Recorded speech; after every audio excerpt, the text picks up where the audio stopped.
کبھی غور کیا ہے کچھ لوگ ہر بات کا جواب نہیں دیتے، ہر بحث میں شامل نہیں ہوتے، ہر الزام کا دفاع نہیں کرتے، اور جب انہیں تکلیف پہنچتی ہے تو بھی خاموش رہتے ہیں۔ لوگ انہیں کمزور سمجھتے ہیں، لیکن شاید حقیقت اس کے بالکل برعکس ہے، کیونکہ ہر خاموش شخص بے خبر نہیں ہوتا۔ کچھ لوگ اس لیے خاموش ہوتے ہیں کیونکہ وہ بہت کچھ سمجھ چکے ہوتے ہیں۔ اگر آپ بھی اکثر خاموش رہتے ہیں تو ممکن ہے آپ کے اندر ایک ایسی نفسیاتی طاقت موجود ہو جسے آپ نے ابھی تک پہچانا ہی نہیں۔ لیکن ایک بات یاد رکھیں، خاموشی اگر شعوری ہو تو طاقت ہے، اور اگر خوف سے پیدا ہو تو قید۔ آج ہم ان دونوں کے درمیان فرق سمجھیں گے۔ نفسیات کے مطابق انسان ہر محرک کا فوری جواب دینے پر مجبور نہیں ہوتا۔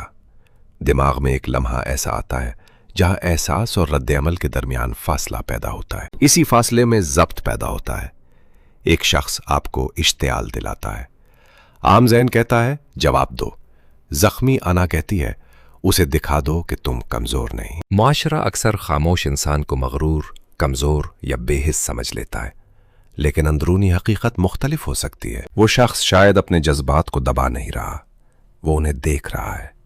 وہ جانتا ہے کہ ہر جنگ لڑنا ضروری نہیں، ہر بات کا جواب دینا ضروری نہیں، اور سب سے اہم، ہر شخص آپ کی وضاحت کا مستحق نہیں ہوتا۔ لیکن یہاں ایک خطرناک فرق بھی ہے۔ اگر آپ خاموش اس لیے ہیں کہ آپ اپنی بات کہنے سے ڈرتے ہیں تو یہ طاقت نہیں، یہ خوف ہے۔ اگر آپ خاموش اس لیے ہیں کہ آپ جانتے ہیں کب بولنا ہے تو یہ پختگی ہے۔ ایک دریا تھا، اس کے کنارے ایک بوڑھا شخص ہر شام بیٹھا کرتا تھا۔ ایک دن ایک نوجوان نے پوچھا، آپ اتنی دیر تک خاموش بیٹھے کیا دیکھتے رہتے ہیں؟ بوڑھے نے دریا کی طرف اشارہ کیا اور کہا، اس پانی کو دیکھو۔ نوجوان نے کہا، یہ تو بہہ رہا ہے۔ بوڑھا مسکرایا اور بولا، ہاں، مگر شور کہاں ہے؟ نوجوان نے غور کیا، دریا بہہ رہا تھا، خاموشی سے، مسلسل، بغیر کسی اعلان کے۔ بوڑھے نے کہا، پہاڑ شور مچا سکتے ہیں مگر دریا راستہ بناتا ہے۔ پھر اس نے ایک پتھر اٹھایا اور پانی میں پھینک دیا۔ پانی میں لہریں اٹھیں۔ چند لمحوں بعد پھر سکون۔ پھر اس نے ایک پتھر اٹھایا اور پانی میں پھینک دیا۔ پانی میں لہریں اٹھیں۔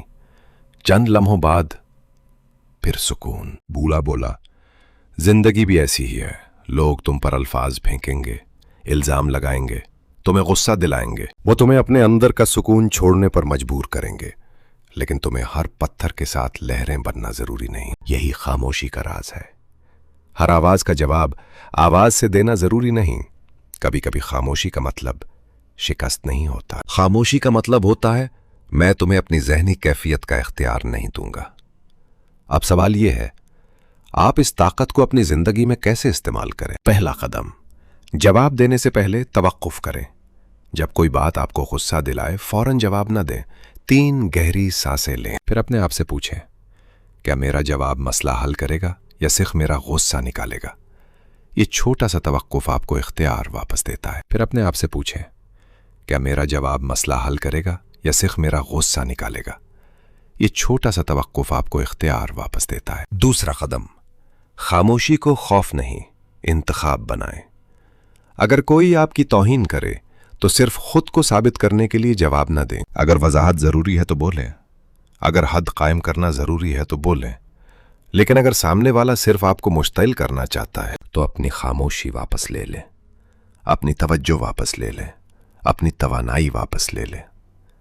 ہر شخص آپ کی ذہنی طاقت کا مستحق نہیں ہوتا۔ تیسرا قدم، ہر رات اپنے آپ سے ایک سوال کریں، آج میں نے کہاں جذبات کے پیچھے چلنے کے بجائے شعور سے فیصلہ کیا؟ یہ سوال آہستہ آہستہ آپ کی شخصیت بدل دے گا، کیونکہ مضبوط انسان وہ نہیں جو ہر وقت بولتا ہے، مضبوط انسان وہ ہے جو جانتا ہے کہ کب بولنا ہے اور کب خاموش رہنا ہے۔ اب آپ کے سامنے 2 راستے ہیں۔